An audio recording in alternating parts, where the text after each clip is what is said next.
Hi friends, இன்றைக்கி நம்ம வீட்டில் என்ன ஸ்பெஷல்னால் பன்னீர் புலாவ். ஸோ அதுக்கு என்னென்ன தேவைன்னு பார்க்கலாம். ஃபஸ்ட்டு வந்து பன்னீரை வந்து சின்ன சின்னதாக கட் பண்ணி வச்சுருக்கேன். 3 பச்சை மிளகாய், ஒரு 5 முந்திரி எடுத்துக்கோங்க, 2 தக்காளி, ஒரு பெரிய வெங்காயம், கொஞ்சம் இஞ்சி பூண்டு பேஸ்ட்டு, மல்லித்தூள், மிளகாத்தூள், மஞ்சத்தூள், மல்லித்தலை, புதினா, பாஸ்மதி ரைஸ் வந்து 1 டம்ளர் எடுத்து வச்சுருக்கேன். இது வந்து இப்போ வந்து தண்ணியில் ஊற வச்சிடலாம், கழுவி ஊற வச்சிடலாம் ஒரு 20 நிமிஷம். இப்போ நம்ம பன்னீரில் வந்து மசாலா ஆட் பண்ணிக்கலாம். இதில் கொஞ்சமாக எண்ணெய் ஊற்றி மல்லித்தூள், மிளகாத்தூள், மஞ்சத்தூள் போட்டு நல்லா மேரினேட் பண்ணிக்கலாம். கொஞ்சமாக எண்ணெய் ஊற்றிக்கலாம். எதுக்கு ஊற்றுறோன்னா மசாலா வந்து பிடிக்கிறதுக்காக கொஞ்சம் எண்ணெய் ஊற்றுறோம். இந்த மசாலா பொருள்லாம் இதில் ஆட் பண்ணிக்கலாம். இதில் கொஞ்சமாக உப்பு சேர்த்துக்கலாம்.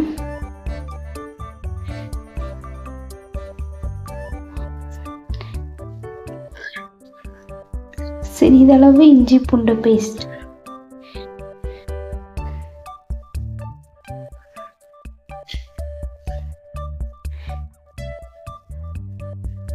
கொஞ்சமாக கொத்தமல்லி தழை, இதை போட்டு நல்லா மிக்ஸ் பண்ணிக்கலாம். இதை வந்து நம்ம ஆயிலில் ஃப்ரை பண்ணிக்கலாம். ஒரு கடாயில் எண்ணெய் ஊற்றி அந்த பன்னீரை போட்டு நல்லா ப்ரௌன் கலர் வர வரைக்கும் ஃப்ரை பண்ணிக்கலாம். இப்போது ஸ்லோ ஃப்ளேம்லேயே வந்து ஃப்ரை பண்ணி எடுக்கலாம். பன்னீர் ஃப்ரை ஆகிடுச்சு. இப்போது சாப்பாடை நம்ம வந்து தவிக்கலாம். ஒரு குக்கரை ஹீட் பண்ணி அதில் தேவையான அளவு எண்ணெய், கொஞ்சம் நெய் ஊற்றிக்கலாம். எண்ணெயும் நெய் ஊற்றியாச்சு. இப்போ வந்து மசாலா, இப்போது ஸ்பைசஸ் எல்லாம் ஆட் பண்ணிக்கலாம்.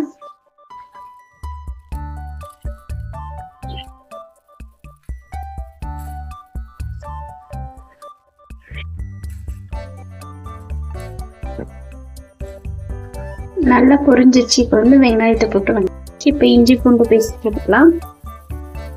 பச்சை வாசம் போகிற அளவுக்கு நல்லா ஃப்ரை பண்ணி,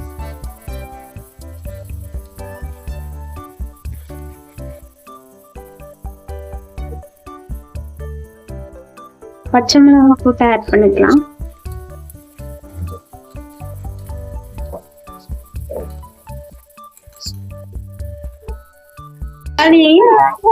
முந்திரியையும் போட்டு நல்லா ஃப்ரை பண்ணிக்கலாம். தக்காளி வந்து ரொம்ப வணங்கக்கூடாது, ஓரளவுக்கு இதாக போகும். புதினா, கொத்தமல்லி ஆட் பண்ணி வச்சு இப்போ தேவையான அளவு உப்பு போட்டுக்கலாம். உப்பு போட்டு சாப்பாட்டுக்கு தேவையான அளவு தண்ணி ஊற்றிக்கலாம். 1 டம்ளர் அரிசிக்கு 1.5 டம்ளர் தண்ணி ஊற்றி இப்போ கொதிச்சோன்னா அரிசியை போட்டுக்கலாம். அரிசி போட்டு நம்ம வந்து ஃப்ரை பண்ணி வச்ச பன்னீரை போட்டு கலந்து 3 விசில் விட்டுக்கலாம். பன்னீர், அரிசி எல்லாத்தையும் போட்டு மிக்ஸ் பண்ணியாச்சு. இப்போ வந்து 1 விசில் வச்சு எடுத்துக்கலாம். சுவையான பன்னீர் புலாவ் ரெடி ஆயிடுச்சு. நீங்களும் ட்ரை பண்ணி பார்த்துட்டு எப்படி இருக்குன்னு கமெண்ட் சொல்லுங்கள்.